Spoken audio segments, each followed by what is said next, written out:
আসসালামু আলাইকুম ওরহমতুল্লাহ। কেমন আছেন শ্রোতা বন্ধুরা? আমি আপনাদের পাঠক বন্ধু মাহমুদুল হাসান বলছি। আশা করি সবাই ভালো আছেন। আজ আমি আপনাদেরকে শেখ সফিউল্লাহ ফুয়াদ আফাল্লাহ আনহুর বই পড়ালেখার আদর্শ পদ্ধতি থেকে পড়ে শোনাব। এটা এই বইয়ের সপ্তম প্রকাশ, যা অগাস্ট 2015-তে প্রকাশিত হয়। তাহলে চলুন শুরু করা যাক। ও হ্যাঁ, একটি কথা, শ্রোতা বন্ধুরা, আমাদের ভিডিওগুলোর আপডেট পেতে চ্যানেলটি সাবস্ক্রাইব করবেন আর লাইক ও শেয়ার করে অন্য বন্ধুদেরও জানার সুযোগ করে দেবেন। দর্সের লেখাপড়ার স্তরসমূহ। দর্সের লেখাপড়ার স্তর তিনটি। 1. দর্স পূর্ববর্তী স্তর, এটি হলো প্রস্তুতি পর্ব। 2. দর্স চলাকালীন স্তর, এটি হলো মনোযোগ সহকারে শোনার পর্ব। 3. দর্স পরবর্তী স্তর, এটি হলো আয়ত্ত করার পর্ব। দর্স পূর্ববর্তী স্তর, প্রস্তুতি পর্ব। দর্সের প্রস্তুতি গ্রহণের প্রয়োজনীয়তা। দর্সগাহে শ্রেণীকক্ষে বসার পূর্বে দর্সের প্রস্তুতি নিবে। আসাতিজায়ে কিরামে যেসব দর্স তোমার সামনে পেশ করবেন সেগুলোর জন্য প্রস্তুতি নিয়ে দর্সগাহে বসবে। শুরুর দিকে মনে হতে পারে এই প্রস্তুতির কোনো প্রয়োজন নেই এবং তোমাকে প্রস্তুতি গ্রহণের কথা বলা ওস্তাদগণের পক্ষ থেকে একটি ইলমি বিলাসিতা ও বুদ্ধিবৃত্তিক শৌখিনতা ছাড়া কিছুই নয়। কারণ যে দর্স একজন মুদারিস পূর্ণাঙ্গতর ও সহজতর পদ্ধতিতে উপস্থাপন করবেন, শিক্ষার্থীর তা প্রস্তুত করে দর্সগাহে বসার কী প্রয়োজন আছে? কিন্তু অভিজ্ঞ শিক্ষা বিশারদগণের বক্তব্য হল, উপকারী পড়াশোনা যে শিক্ষার্থীর কাঙ্ক্ষিত লক্ষ্য, পাঠ প্রস্তুত করে শ্রেণীকক্ষে বসা তার জন্য লক্ষ্যে পৌঁছার ক্ষেত্রে অধিকতর সহায়ক। কারণ এটিই স্বাভাবিক যে আগত পাঠ সম্পর্কে তোমার জানার পরিমাণ যত বাড়বে তা থেকে তোমার উপকৃত হওয়ার পরিমাণও তত বেশি হবে। দর্সের প্রস্তুতি গ্রহণের অর্থ। তাই আব্দুর রহমান রাফাত পাশা রাহিমাহুল্লাহ বলেছেন, প্রত্যেক তালিবে ইলমকে সময় নিয়ে সামনের দর্স এমন সচেতনভাবে অবশ্যই অধ্যয়ন করতে হবে যার ফলে সে দর্সের প্রকৃত অবস্থাতে অবগত হবে, দর্সের জটিল বিষয়সমূহের প্রতি মনোযোগী হবে এবং সূক্ষ্মভাবে নির্ধারণ করতে সক্ষম হবে যে সে কি বুঝেছে, কি বুঝেনি এবং কি বোঝার ব্যাপারে দ্বিধা আছে। দেখো, রাফাত পাশা রাহিমাহুল্লাহ তোমাকে আগামী দিনের পড়া সম্পূর্ণভাবে শিখে দর্সে বসার আদেশ করেননি। এমন আদেশ করলে তা পালন করা হয়তো অনেকের জন্য অসম্ভব বা কষ্টকর হতো। কারো কারো জন্য কষ্টসাধ্য না হলেও সময় সাপেক্ষ তো অবশ্যই হতো। তখন সময় না পাওয়ার অভিযোগ করা সঙ্গত হতো। খেয়াল করে দেখো, আমি তোমাদেরকে যে কথাটা বারবার বলেছি, অর্থাৎ মালুমাত জানা বিষয়গুলোকে মাজহুলাত অর্থাৎ অজানা বিষয়গুলো থেকে পৃথক করে দর্সে বসো। তিনি এ কথাটি অন্য ভাষায় বলেছেন। তো দর্সে বসার পূর্বে দর্সের প্রস্তুতি নিতে হবে। তখন তোমাকে তিনটি জিনিস যথাযথভাবে নির্ধারণ করতে হবে। 1. সামনের দর্সে কি বুঝেছ। 2. কি বুঝনি। 3. কি বুঝার ব্যাপারে তোমার দ্বিধা আছে, বুঝেছ কি বুঝনি তাও বলতে পারছো না। নিজের চেষ্টায় সামনের দর্স বুঝার মেহনত। এই তিনটি জিনিস যথারূপে নির্ধারণ করা দর্স পূর্ববর্তী স্তরের মৌলিক কাজ। দর্সে বসার পূর্বে কমপক্ষে এই অর্থে মোতালা অধ্যয়ন অবশ্যই করতে হবে।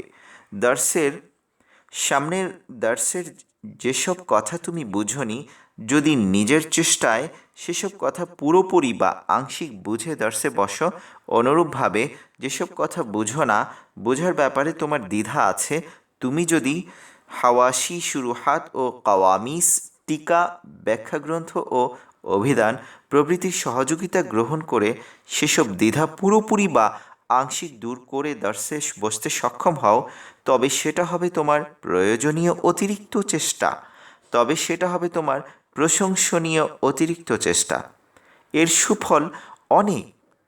তুমি তো আর সারা জীবন প্রচলিত অর্থে শিক্ষার্থী হয়ে লেখাপড়া করবে না। শিক্ষকের সহায়তা ছাড়াই সম্পূর্ণ নিজের চেষ্টার নিজের চেষ্টায় ভবিষ্যতে, বিশেষ করে শিক্ষা সমাপ্ত করার পরবর্তী জীবনে তোমার অনেক কিতাব পড়তে হবে। সে সমস্ত কিতাব থেকে অনেক তথ্য আহরণ করতে হবে। তো তুমি যদি নিজের চেষ্টায় কিতাব বুঝার দক্ষতা অর্জন করতে না পারো, তাহলে ওস্তাদের কাছে যেসব কিতাব পড়বে সেগুলোর বাইরের কোনো কিতাব থেকে উপকৃত হতে পারবে না। হজরত গাঙ্গুহি ও হজরত নানুতুবির মোতালার অবস্থা। কুতুবুল ইরশাদ হজরত মাওলানা রশিদ আহমদ গাঙ্গুহি রাহিমাহুল্লাহ ও হুজ্জাতুল ইসলাম হজরত মাওলানা মুহাম্মদ কাসিম নানুতুবি রাহিমাহুল্লাহ যখন ছাত্র ছিলেন, তখন তাদের সামনের দর্সের মোতালা কেমন হতো, শেখুল হাদিস জাকারিয়া রাহিমাহুল্লাহ এর লিখিত আপবিতি কিতাব থেকে তা শোনাচ্ছি। তারা দর্সে ওস্তাদদের সামনে শামসে বাজিগা, কাদি সাদরা, মীর জাহিদ এর মতো জটিল কিতাবগুলো এমনভাবে পড়তেন যেন হাফিজ সাহেব কোরআন পড়ছেন। কোথাও কোনো শব্দ জিজ্ঞাসা করার থাকলে ওস্তাদকে জিজ্ঞাসা করতেন, এছাড়া অর্থ পর্যন্ত জিজ্ঞাসা করতেন না। ওস্তাদ মাওলানা মামলুক আলীর অন্যান্য ছাত্রদের মনে হতো এরা না বুঝেই শুধু কিতাবের পৃষ্ঠা উল্টিয়ে কিতাব শেষ করে প্রশংসা কুড়াতে চায়। একজন তো মাওলানা সাহেবকে তার এই ধারণার কথা বলেই ফেললেন। মাওলানা মামলুক আলী সাহেব তার কথার উত্তরে শুধু এটুকুই বললেন যে, মিয়া, আমার সামনে কোনো ছাত্র না বুঝে এগুতে পারে না। তাযকিরাতুর রশিদ গ্রন্থে 29 নং পৃষ্ঠায় গ্রন্থকার লিখেছেন, হজরত শাহ ওয়ালিউল্লাহ দেহলভি রাহিমাহুল্লাহ এর দৌহিত্র ও শাহ রফিউদ্দিন রাহিমাহুল্লাহ এর পুত্র হজরত শাহ মখসুসুল্লাহ সাহেবের সামনে হজরত গাঙ্গুহি রাহিমাহুল্লাহ কোনরূপ অর্থ ও উদ্দেশ্য উল্লেখ করা ছাড়া শুধু ইবারত পাঠ করে মিশকাত শরীফ খতম করেছেন। আববিতি এর বিবরণ শেষ হয়েছে। শেখুল হাদিস জাকারিয়া রাহিমাহুল্লাহ এর মোতালার অবস্থা। এখন স্বয়ং শেখুল হাদিস জাকারিয়া রাহিমাহুল্লাহ এর মোতালা কেমন হতো তা শোনো। শেখ নিজে লিখেছেন, মিশকাত শরীফ আমি তর্জমা পড়িনি, পুরোটা তর্জমা ছাড়া পড়েছি। শুধু এটুকুর অনুমতি ছিল যে কোনো শব্দের অর্থ জানতে চাইলে জিজ্ঞেস করে নাও। পড়াটা বুঝে বুঝে হচ্ছে কি না মাঝে মাঝে বিভিন্ন প্রশ্ন করে তা পরীক্ষা করে দেখতেন। মাজাহিরে হক দেখা অপরাধ বলে গণ্য হতো। হিদায়া ও তাহাবির তর্জমা দেখা জরুরি ছিল। তবে সিহা সিত্তার যে কিতাবের হাদিস হতো তা বের করে হাসিয়া দেখার অনুমতি ছিল। পড়ার নিয়ম ছিল, প্রতিটি হাদিসের পর এটা বলতে হতো, এ হাদিস হানাফিদের পক্ষের না বিপক্ষের। যদি বিপক্ষের হয় তাহলে হানাফিদের দলিল এবং এ হাদিসের জবাব কি, এগুলো আমাকে বলতে হতো, যেন এগুলোও হাদিসে পাকের আবশ্যকীয় অংশ। হানাফিদের পক্ষের দলিল বলতে পারিনি এমন কোনো দিনের কথা মনে নেই, কারণ হিদায়া এবং তার শরাহ ও হাসিয়া এবং ফিখের অন্যান্য কিতাব খুব দেখা হতো। তবে হাদিসের জবাব কখনো কখনো দিতে পারতাম না, তখন আব্বাজান নিজেই বলে দিতেন। অন্যত্র তিনি লিখেছেন, আব্বাজান প্রচলিত শিক্ষা পদ্ধতির ঘোর বিরোধী ছিলেন। আব্বাজানের যারা খাস শাগরেদ ছিলেন, বিশেষ করে মৌলভী আবদুল্লাহ গাঙ্গুহি চাচাজান ও আমরা আব্বাজানের পড়াশোনার পদ্ধতির সাথে বেশ পরিচিত। তিনি বলতেন, প্রচলিত শিক্ষা পদ্ধতি দ্বারা যোগ্যতা সৃষ্টি হয় না। শিক্ষক রাতভর অধ্যয়ন ও পড়াশোনা করেন এবং সকালে এসে তা দর্শে ঝাড়েন। ছাত্রদের অনুগ্রহ যে তারা শুনল বা শুনল না, যার যার নিজের কাজে ব্যস্ত হয়ে থাকলো। তার দৃষ্টিভঙ্গি ছিল, পড়াশোনার সকল চাপ ছাত্রদের উপর থাকবে, তারাই মোতালা করবে এবং তারাই দর্শে আলোচনা করবে। তার প্রসিদ্ধ উক্তি ছিল, শিক্ষকের কাজ হলো শুধু হু বা উহু বলা। যদি ছাত্র আজে বাজে কথা বেশি বলে তাহলে ছাত্রের মুখে কিতাব ছুঁড়ে মারবে। চাই কিতাবের বাঁধাই নষ্ট হোক বা ছাত্রের নাক ভেঙে যাক, তবে কিতাব ছুঁড়ে মারতে আমি কখনো দেখিনি। এটা মদ্যপ ব্যক্তির ব্যাপারে নবী সাল্লাল্লাহু আলাইহি ওয়াসাল্লামের ওই উক্তির মতো যে, যদি কেউ চতুর্থবার মদ পান করে তাহলে তাকে হত্যা করো, কিন্তু তিনি তা কার্যকর করে দেখাননি। নিজের চেষ্টায় সামনের দর্শ বোঝার মেহনতের অবশিষ্ট আলোচনা। যাই হোক, সামনের দর্শের যেসব পড়া বুঝনি সেগুলোর সম্পূর্ণ বা আংশিক যদি নিজের চেষ্টায় বুঝে দার্সে উপস্থিত হতে পারো, তদ্রূপ সামনের যেসব পড়া বোঝার ব্যাপারে তোমার দ্বিধা আছে, তুমি যদি নিজের চেষ্টায় সেসব দ্বিধা সম্পূর্ণ বা আংশিক দূর করে দার্সে বসো, তাহলে নিজে নিজে কিতাব বোঝার একটি গুরুত্বপূর্ণ অনুশীলন তোমার হয়ে যাবে। দার্সে ওস্তাদের আলোচনা শুনে তুমি বুঝতে পারবে তোমার নিজের চেষ্টায় বোঝাটা কতটুকু সঠিক হয়েছে। মোট কথা, নিজের চেষ্টায় সামনের দার্স বোঝার মেহনত করা অনেক সুফলদায়ক প্রয়াস। যেসব ভাগ্যবান শিক্ষার্থী নিয়মিত এই চেষ্টা করে, তাদের ভবিষ্যৎ আসলেই অনেক উজ্জ্বল ইনশাআল্লাহ। তবে এই চেষ্টা এত বড় ফলদায়ক হওয়া সত্ত্বেও একটি অতিরিক্ত কাজ ঐচ্ছিক বিষয়। প্রত্যেক শিক্ষার্থীর তা করা জরুরি নয়, কারণ তা একদিকে যেমন কষ্টসাধ্য, অপরদিকে সময় সাপেক্ষও বটে। কিন্তু সামনের দর্শের কি বুঝেছ, কি বুঝোনি এবং কি বুঝো না, বোঝার ব্যাপারে তোমার দ্বিধা আছে, এই তিনটি জিনিস যথার্থরূপে নির্ধারণ করা অর্থে মোতালা করা শিক্ষার্থীর ঐচ্ছিক বিষয় নয়, বরং তা প্রত্যেক শিক্ষার্থীর আবশ্যকীয় দায়িত্ব। এতটুকু ব্যাপারে শিথিলতা মোটেই ক্ষমাযোগ্য নয়। অনেকের জন্য দার্স হয় মোতালা আর তাকরার হয় দার্স। শোনো ভাই, তুমি যদি এতটুকু অর্থেরও মোতালা না করে দার্সে বসো, তাহলে সেই দার্স মনোযোগ সহকারে শুনলেও দার্স থেকে তা অর্জন হওয়ার কথা, তা তোমার পুরোপুরি অর্জন হবে না। সেই দার্স দ্বারা তোমার সর্বোচ্চ মোতালার কাজ হবে। পড়া পুরোপুরি বোঝার জন্য তোমার আরেকটি দার্স লাগবে, আর স্বভাবতই মোতালার তুলনায় দার্সের জন্য সময় বেশি প্রয়োজন হয়। মূলত এ কারণেই অনেকের তাকরারে দার্সের চেয়ে বেশি সময় ব্যয় হয়, কারণ তারা মোতালা করে দার্সে বসে না। ফলে দার্সে ওস্তাদের আলোচনা শোনা দ্বারা তাদের মোতালার কাজ হয়, তার চেয়ে বেশি কিছু হয় না। তোমাদের অনেকের পরিচিত আমাদের ছাত্র মাওলানা আবদুল্লাহ সালমান তাকরারের মধ্যে দার্সের চেয়ে বেশি সময় ব্যয় হওয়ার এই কারণটা আমাকে বলেছে। আমি এর আগে তা খেয়াল করিনি। তার উল্লেখ করা কারণটা আমার কাছে যৌক্তিক হয়েছে। আল্লাহ তাকে এবং আমাদের সকলকে কাবিল ও মকবুল, যোগ্য ও গ্রহণযোগ্য বানান। আমিন। তো অনেকের জন্য দার্স হয় মোতালা আর তাকরার হয় দার্স। দার্সে ওস্তাদের মুখে শুনে তাদের পড়া বুঝে আসে না, কিন্তু তাকরারে নিজের সহপাঠীর মুখে শুনে পড়া বুঝে আসে। আল্লাহ পানা। আর তাকরারে এত সময় ব্যয় হওয়ার কারণে জরুরি আরও অনেক কাজ করা যায় না। সুপরিকল্পিত রুটিন অনুযায়ী চলা সম্ভব হয় না। সব সমস্যার গোড়া হলো দর্শে বসার পূর্বে দর্শের প্রস্তুতি গ্রহণ না করা, অর্থাৎ মোতালা করে দর্শে না বসা। মনে রাখবে, দর্শ পরবর্তী তাকরারের তুলনায় দর্শ পূর্ববর্তী মোতালা অধিক গুরুত্বপূর্ণ।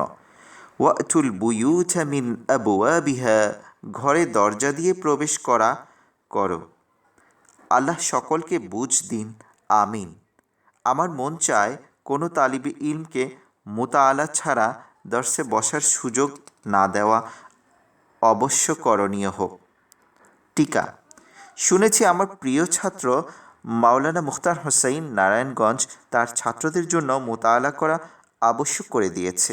দ্বিতীয় সাময়িক পরীক্ষা পর্যন্ত অবস্থা নাকি মোটামুটি এমন হয়ে যায় যে ছাত্ররা নিজেদের চেষ্টায় সামনের দার্স বোঝার ও বোঝানোর যোগ্য হয়ে যায়।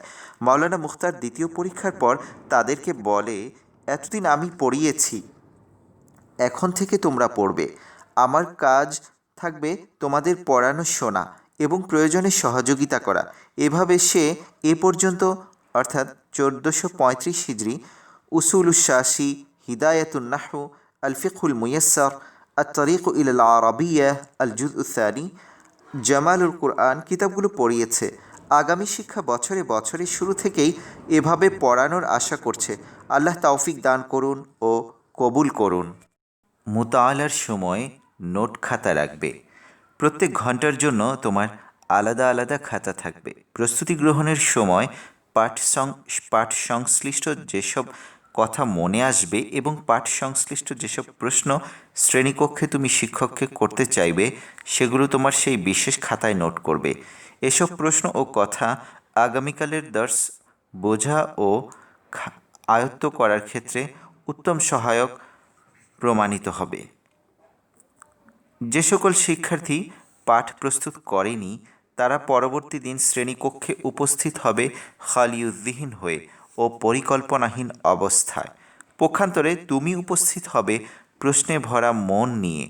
আর কথায় আছে, যার প্রশ্ন থাকে তার লক্ষ্য থাকে। দর্সের পূর্বে মোতালা না করার কারণে অথবা মোতালা করলেও দর্সে কী কী প্রশ্ন করবে তা আগ থেকে ভেবে না রাখার কারণে কতক শিক্ষার্থী দর্সে অজ্ঞতাপূর্ণ প্রশ্ন করে, যা শিক্ষকের বিরক্তির কারণ হয়। ফলে প্রশ্নকারী শিক্ষার্থী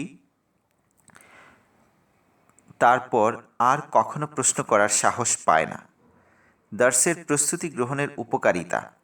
দেখো, দর্সের প্রস্তুতি গ্রহণ করলে তুমি অধিকতর গুরুত্বপূর্ণ বিষয়কে সাধারণ গুরুত্বপূর্ণ বিষয় থেকে পার্থক্য করতে পারবে এবং মূল বা প্রথম স্তরের বিষয়কে গৌণ বা দ্বিতীয় স্তরের বিষয় থেকে পৃথক করতে সক্ষম হবে। উপরন্তু দর্সে এমন সব প্রশ্ন করতে সমর্থ হবে যেগুলো দ্বারা বিষয়ের শ্বাস ও সারাংশ অধিক স্পষ্ট হবে। এভাবে প্রশ্নসমূহের উত্তর দ্বারা আলোচ্য বিষয়ের দুর্বল দিকগুলো সবল করার সুযোগ পাবে। তুমি যখন এমনভাবে দর্স প্রস্তুত করে দর্সগাহে বসবে, তখন দর্সের সময়টি তোমার জন্য আলোচনার ও ভালোভাবে জানার বিশেষ সুযোগ পরিণত হবে। ওস্তাদদের দর্স দ্বারা তুমি সর্বোচ্চ স্তরের উপকৃত হতে সক্ষম হবে। পক্ষান্তরে যারা এভাবে প্রস্তুতি গ্রহণ করে দর্সে বসেনি তারা হয়তো স্পষ্ট বিষয়গুলো বুঝতেও অক্ষম হবে। শোনো, দর্সের প্রস্তুতি গ্রহণ শিক্ষার্থীকে তার সহপাঠীদের ওপর জয়ী হওয়ার সুযোগ দান করে এবং দর্সের সময়ও শিক্ষকের ওপর একটি ভালো প্রভাব ফেলতে সক্ষম করে তোলে। ফলে দর্সের সময়টি প্রস্তুতি গ্রহণকারী শিক্ষার্থীর জন্য একটি উপভোগ্য বিনোদনে পরিণত হয়। একটি শিক্ষণীয় ঘটনা। ডক্টর রাফাত পাশা সাহিত্য অনুষদের তাঁর এক সহপাঠীর অবস্থা তুলে ধরেছেন। তিনি লিখেছেন, সাহিত্য অনুষদে আমাদের সঙ্গে একজন শিক্ষার্থী ছিল। সে ভালোভাবে দর্স প্রস্তুত করে দর্সগাহে উপস্থিত হতো।